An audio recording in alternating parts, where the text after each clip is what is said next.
हाय देखाउनु पो कसलाई छ र देखिनु पो कसको लागि नै छ र यो घाम कसको लागि यो सुन्दर वातावरण कसको लागि कि यिनी के कहिले देखिएका छन् र कि यिनले कहिले घमण्ड गरेका छन् र कि आज म चर्को लाग्दैछु भनेर रुखहरूले आज म धेरै हल्लिरहेको छु भनेर यी हावाहरूले आज म चलिरहेको छु भनेर अनि यी रोडहरूले म गन्तव्य लगिरहेको छु भनेर छैन नि त्यही भएर देखाउनु पो कसको लागि छ म जस्तो छु जे छु परमेश्वरको आशिषमा छु मलाई जे छ मलाई जस्तो छ मसँग जे छ मसँग जस्तो छ ती सबै परमेश्वरको आशिष नै त हुन् त्यसैले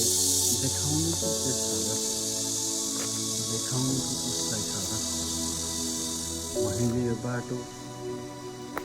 मैले फेरिरहेको सास र यो हावा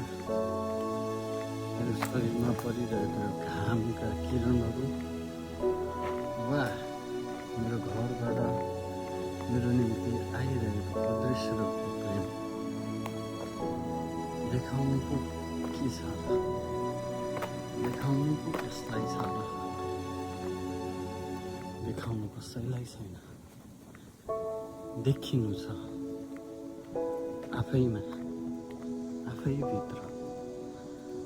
र जान्नु छ आफैलाई अझै गहिराइदेखि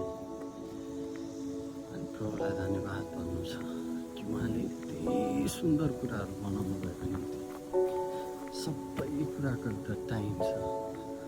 सबै कुराको एउटा समय छ सबै कुरा चाहिँ ती सम्पूर्ण समयमा यति असल हुँदैछ अनि त्यो आफै प्रकट हुने कुरा हो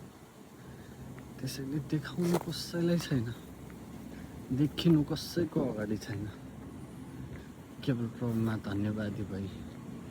निरन्तर उहाँमा लागिरहनु छ हे मेरो प्राण त परमप्रभुको प्रशंसा गर उहाँको जिउँदो प्रेमलाई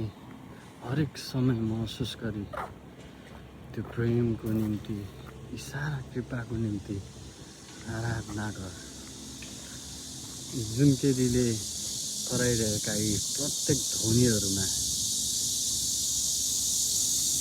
सम्पूर्ण कुरामा